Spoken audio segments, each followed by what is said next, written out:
अस्सलाम वालेकुम। आज इंजीनियरिंग के एक टॉपिक के साथ, इंजीनियरिंग बेसिक टॉपिक इंजीनियरिंग का भी, उसके अलावा BS फिजिक्स जिसमें आपका इलेक्ट्रिसिटी एंड मैग्नेटिज्म सब्जेक्ट पढ़ते हैं, उसके लिहाज से एक बेसिक टॉपिक, शॉर्ट सी वीडियो, बहुत ही बेसिक एंड इम्पोर्टेंट टॉपिक पर, जिसमें अक्सर बच्चे कंफ्यूज रहते हैं। आए इसको समझते हैं। Today our topic is electrical circuit. Circuit के बारे में थोड़ा सा मैंने इंट्रोडक्शन देना है। इंशाल्लाह नेक्स्ट वीडियो में इलेक्ट्रिक सर्किट को फिर एक्सप्लेन करूंगा और इसकी टाइप्स जो हैं उसको भी एक्सप्लेन करूंगा। आज जस्ट थोड़ा सा इलेक्ट्रिक सर्किट के बारे में, और बेसिक मैं आगे बताना चाह रहा हूं। कंपोनेंट्स की दो टाइप होती हैं, एक्टिव एंड पैसिव कंपोनेंट। तो बेसिकली मैं आज उनको समझाना चाह रहा हूं, इसलिए थोड़ा सा मैं इलेक्ट्रिक सर्किट के बारे में बताता जाता हूं। इलेक्ट्रिक सर्किट क्या है बेटा? सिंपल सी बात है, हमारे पास कोई भी ऐसा क्लोज लूप किससे बना होगा? कंडक्टर से बना होगा। कोई भी ऐसा क्लोज लूप जो कंडक्टर से बना हुआ हो और उसके अंदर आपके पास एक एनर्जी सोर्स हो और एक ऐसी चीज हो जो उस एनर्जी सोर्स से मिलने वाले करंट को इस्तेमाल कर सके, उसे हम कहते हैं इलेक्ट्रिक सर्किट। सिंपल। अब यहां पर दो बातें ज़हन में। मैंने क्या कहा? कोई कंडक्टर का बनाओ। कंडक्टर का क्यों बनाओ? अब सारी बात है, करंट कंडक्टर में फ्लो करना है ना बेटा। करंट फ्लो करता है कंडक्टर में, तो इसलिए सिंपल इलेक्ट्रिक सर्किट बेटा हमारे पास क्या है? इट कंसिस्ट ऑफ, एक सर्किट एक ऐसी चीज जो कंसिस्ट होती है बेटा, किस पे कंसिस्ट होती है? एक कंडक्टर पर, और कंडक्टर ऐसा हो, ऐसी शक्ल बनाए क्लोज लूप की शक्ल में, क्योंकि बेटा करंट तब ही फ्लो करता है जब क्लोज लूप हो, मतलब उसका आने का और जाने का रास्ता हो। अगर क्लोज लूप नहीं है तो करंट फ्लो नहीं करेगा, और ऐसे सर्किट को हम कहते हैं ओपन सर्किट। वो इंशाल्लाह नेक्स्ट वीडियो में डिस्कस करेंगे। बहरहाल बेटा हमारे पास ऐसा सर्किट जो कंसिस्ट हो एक कंडक्टर पर टू फॉर्म, वो बना रहा हो एक शक्ल, किसकी वाला शक्ल? क्लोज लूप की। क्लोज लूप में होना लाजमी है, ठीक है बेटा। और उसमें एक वोल्टेज सोर्स या फिर ऐसा एनर्जी का सोर्स जो कि करंट को मोटिवेट कर सके, जो करंट को फ्लो करवा सके। तो मतलब बेटा हमारे पास क्या है? एक सोर्स, इलेक्ट्रिकल सोर्स, जो करंट सोर्स भी हो सकता है, वोल्टेज सोर्स भी हो सकता है, एंड इलेक्ट्रिकल सोर्स।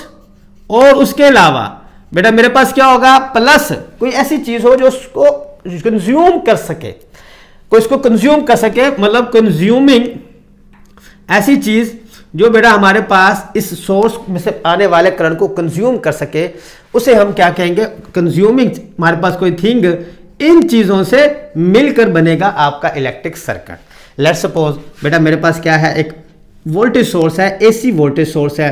क्लियर बात बेटा? ये मैंने कंडक्टर, मतलब एक वायर जो कि कॉपर की बनी हुई है, कनेक्ट की, ठीक है बेटा। और साथ यहां पर मैंने लगा दिया एक रेजिस्टर। आपको पता है रेजिस्टर क्या करता है बेटा? एनर्जी को कंज्यूम करता है। तो ये मेरे पास क्लोज लूप बन गया। अगर ये क्लोज लूप होगा, ये पॉजिटिव, ये negative. According to conventional current sign के मुताबिक पॉजिटिव से नेगेटिव क्या कर रहा है? करंट I फ्लो कर रहा है। तो बेटा मेरे पास ये किसकी एग्जांपल है? एक इलेक्ट्रिकल सर्किट की एग्जांपल है। फिर सुन ले, इलेक्ट्रिकल सर्किट एक हमारे पास ऐसी चीज जिसमें क्या हो? क्लोज लूप की शक्ल में कंडक्टर हो और उसके अंदर दो चीजें लगी होनी चाहिए कम से कम। एक क्या बोला? आपके पास सोर्स। सोर्स ने क्या करना है? सोर्स के पास इलेक्ट्रिकल सोर्स होगा जो आपको एनर्जी प्रोवाइड करेगा, और एक क्या होगा? कंज्यूमिंग थिंग, कोई भी चीज कंज्यूम जो उसको इस्तेमाल कर सके, ठीक है बेटा। तो इससे मिलकर बनता है इलेक्ट्रिक सर्किट। अब बेटा जो अगला टॉपिक, जिसके लिए मैं इसको थोड़ा सा रिवाइज करवाया है, इंशाल्लाह नेक्स्ट वीडियो में एक्सप्लेन करेंगे। अगली बात, ये जो चीजें बीच में लगी हुई हैं, जैसे कि वोल्टेज सोर्स है, करंट सोर्स होता है, जहां पर रेजिस्टर है, कैपेसिटर होता है, इंडक्टर होता है, ट्रांजिस्टर होता है, डायोड होता है। ये तमाम वो कंपोनेंट्स हैं जो कि सर्किट बनाने में काम आते हैं। इन कंपोनेंट्स की हमारे पास टाइप्स तो ज्यादा हैं। आज मैं 2 टाइप्स उसकी, कौन सी? एक्टिव और पैसिव, को यहां पर रिप्रेजेंट करने लगा हूं आपके आगे। क्लियर बात बेटा? फिर सुन लें, ये जो तमाम चीजें जो सर्किट में मुश्तमिल होती हैं, सर्किट के अंदर होती हैं, उन चीजों की टाइप अपनी साख्त के लिहाज से, इस्तेमाल के लिहाज से क्या है, वो 2 टाइप्स हम यहां आज डिस्कस कर रहे हैं। 2 टाइप्स, बाकी इंशाल्लाह नेक्स्ट टॉपिक में कौन सी बोला? Active components and passive components. इन्हें आप कंपोनेंट्स भी कह सकते हैं और बेटा एक्टिव एलिमेंट्स भी कह सकते हैं। वो एलिमेंट, वो चीजें जो सर्किट में इस्तेमाल होती हैं, उनकी इकसाम, वो किस चीज पर मुश्तमिल होती हैं, साख्त के लिहाज से क्या काम है उनका, आज एक्सप्लेन करेंगे। दीज आर पैसिव एलिमेंट्स भी इसे आप कह सकते हैं, ठीक है बेटा। उनका फर्क, सबसे पहले एक्टिव कंपोनेंट्स। एक्टिव नाम से ज़ाहिर हो रहा है एक्ट करेगा, काम करेगा, और भाई काम तब करेगा ना जब पीछे उसके पास एनर्जी होगी काम करने की। ये तो सिंपल हम जानते हैं बात, एनर्जी नहीं है तो काम भी नहीं हो सकता। तो मतलब एक्टिव कंपोनेंट या एक्टिव एलिमेंट्स ऐसी चीजें जो बेटा क्या करें, आपको सर्किट को सप्लाई करें, क्या बोला, एनर्जी। क्या करें बेटा, सप्लाई करें एनर्जी, उसे क्या कहते हैं, एक्टिव या कंपोनेंट। ऐसे चीजें, ऐसे कंपोनेंट, ऐसे एलिमेंट जो के सप्लाई करते हैं एनर्जी को in the form of current. Clear बात बेटा। अब सप्लाई करते हैं एनर्जी को, और साथ हम ये भी कह सकते हैं कंट्रोल करते हैं। किसको कंट्रोल करते हैं, करंट को कंट्रोल करते हैं, फ्लो ऑफ करंट को। Clear, controlling flow of current, ये इसे हम क्या कहते हैं, इसे बेटा हम कहते हैं एक्टिव एलिमेंट्स या एक्टिव कंपोनेंट्स। ऐसे कंपोनेंट या ऐसे एलिमेंट्स जो एनर्जी सप्लाई करें, किसी सर्किट में एनर्जी सप्लाई करें, जो काम करें, एक्टिव हो, जो अपने आप को पुरजोश रखें, उन्हें कहते हैं एक्टिव कंपोनेंट्स। जैसे कि एनर्जी सप्लाई करेंगे, और जहरी बात है, नाम से जहर हो रहा है, एनर्जी सप्लाई कौन करता है, वो बैटरी करती है, ऐसे ही है ना। और बैटरी मतलब आपके पास एक्टिव कंपोनेंट्स में कुछ एग्जांपल देता हूं। क्या बोला, हमारे पास एक्टिव कंपोनेंट में वोल्टेज सोर्स, वोल्टेज का सोर्स क्या करता है, वोल्टेज फराहम करता है, जिसकी वजह से करंट फ्लो करता है। क्लियर बात बेटा। उसके अलावा दूसरी एग्जांपल बन सकती है, क्या बोला, करंट सोर्स, जो करंट फराहम करेगा, जो करंट को वहां पर बहाएगा। क्लियर बात बेटा। तीसरी आप एग्जांपल दे सकते हैं, क्या बोला, जनरेटर्स, एसी हो या डीसी हो, जहरी बात, उनका काम क्या है, एनर्जी सप्लाई करना, तो वो भी क्या है, एक्टिव कंपोनेंट्स। तो बेटा हमारे पास एसी या डीसी जनरेटर्स। क्लियर बात बेटा, उन्हें आप क्या कहोगे, ये आ गया हमारे पास। नंबर 4 चीज क्या है बेटा, नंबर 4 चीज ट्रांजिस्टर्स। मुख्तलिफ इक़साम के ट्रांजिस्टर्स भी क्या होते हैं, एक्टिव कंपोनेंट्स में आते हैं। और पढ़ा है ना topic, transistor as a amplification. वो जो एम्पलीफाई कर रहा होता है, क्या कर रहा होता है, एनर्जी फराहम कर रहा होता है, जिसकी वजह से सिग्नल क्या हो रहा है, एम्पलीफाई हो रहा है, तो वो एक्टिव हुआ ना, क्योंकि वो एनर्जी फराहम कर रहा है आपको।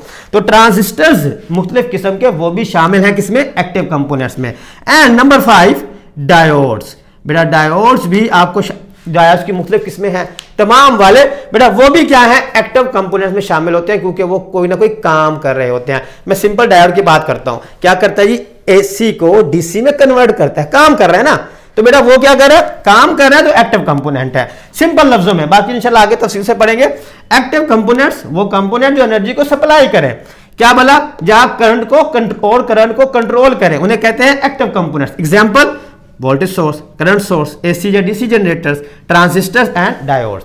अब बेटा आ जाए पैसिव कंपोनेंट्स। ऐसे कंपोनेंट्स जो अब एनर्जी मिल रही है ना, अब क्या करना है, इस्तेमाल करना है। तो ऐसे कंपोनेंट जो एनर्जी को इस्तेमाल करें, यानी कि जो क्या करें, रिसीव करें। बेटा क्या करें, हमारे पास रिसीव एनर्जी। अच्छा, अब एनर्जी को रिसीव करके 3 तरह के काम हो सकते हैं। एनर्जी को रिसीव करके ना 3 तरह के, क्या बोला, या एनर्जी को डेसिपेट कर सकता है, जा बेटा एनर्जी को क्या कर सकता है, हमारे पास डेसिपेट कर लिया। रिसीव एनर्जी, एनर्जी रिसीव करेगा, डेसिपेट कर सकता है, यूज कर सकता है, एब्जॉर्ब कर सकता है, और स्टोर कर सकता है। जब उन्हें एनर्जी रिसीव कर ली ना किसी एलिमेंट कंपोनेंट ने, उसका नाम क्या हो गया, पैसिव हो गया। अब वो एनर्जी रिसीव करने के बाद 3 तरह की बातें वहां पॉसिबल हैं। क्या बोला, जा एनर्जी डेसिपेट करेगा, जा एनर्जी क्या कर लेगा, अपने अंदर एब्जॉर्ब कर लेगा, जा क्या करेगा, एनर्जी अपने अंदर स्टोर कर लेगा। तो ऐसे एलिमेंट्स या ऐसे कंपोनेंट्स जो इलेक्ट्रिक एनर्जी को स्टोर करें या एब्जॉर्ब करें या फिर डेसिपेट करें, इलेक्ट्रिक एनर्जी हासिल करने के बाद, उन्हें हम क्या कहते हैं, पैसिव कंपोनेंट्स कहते हैं। क्लियर बात बेटा, फिर सुन लें। पैसिव कंपोनेंट्स ऐसे कंपोनेंट्स जो एनर्जी को एब्जॉर्ब करें, जो एनर्जी को क्या करें, एब्जॉर्ब रिसीव करें, जो एनर्जी को क्या करें, स्टोर करें, जो एनर्जी को क्या करें, डेसिपेट करें। डेसिपेट मतलब एक फॉर्म से दूसरी फॉर्म में कन्वर्ट कर दें।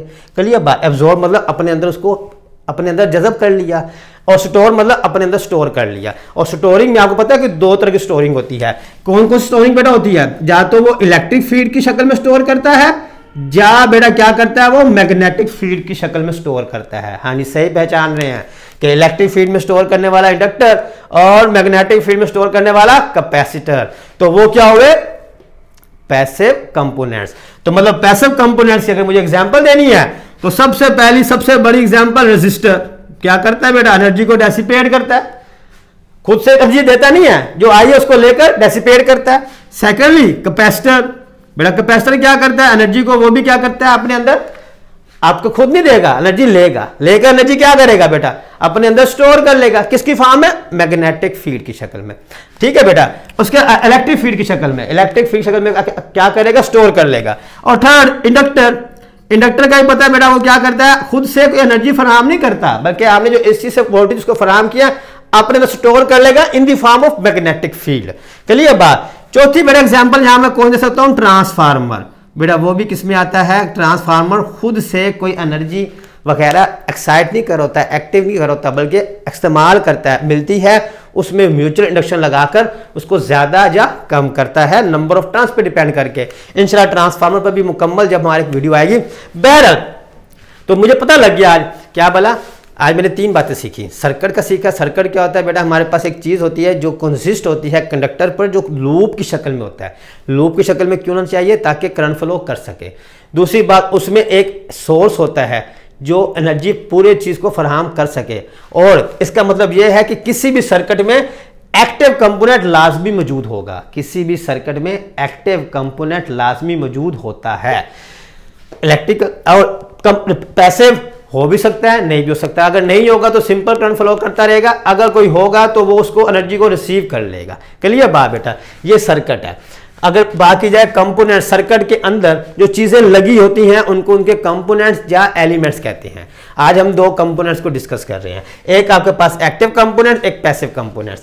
एक्टिव कंपोनेंट जो एनर्जी सप्लाई करते हैं, जो एनर्जी फराहम करते हैं, उन्हें कहते हैं एक्टिव कंपोनेंट। एनर्जी फराहम भी करते हैं और उसके करंट के फ्लो को कंट्रोल भी करते हैं। उसकी example voltage source, current source, AC या डीसी जनरेटर्स, ट्रांजिस्टर या फिर डायोड्स। और दूसरा मेरे पास है component element, passive component element, जो एनर्जी रिसीव करते हैं। अब एनर्जी रिसीव कर लेना तो 3 तरह के काम पॉसिबल हैं, या उस एनर्जी को डेसिपेट कर देंगे, या उस एनर्जी को एब्जॉर्ब कर लेंगे, या उस एनर्जी को अपने अंदर स्टोर कर लेंगे इलेक्ट्रिक या मैग्नेटिक फील्ड की शक्ल में। क्लियर बात बेटा, तो एनर्जी को रिसीव करने वाले passive component, example resistor, capacitor, inductor and transformer. ठीक है बेटा, उम्मीद है जी आपको समझ आया होगा। अगर ये आपको वीडियो अच्छी लगे तो चैनल को सब्सक्राइब लाजमी कर दीजिएगा, ताकि वक्तन फवक्तन आपको ऐसी इंजीनियरिंग और फिजिक्स की वीडियोस मिलती रहें। बहुत शुक्रिया, अल्लाह हाफिज़।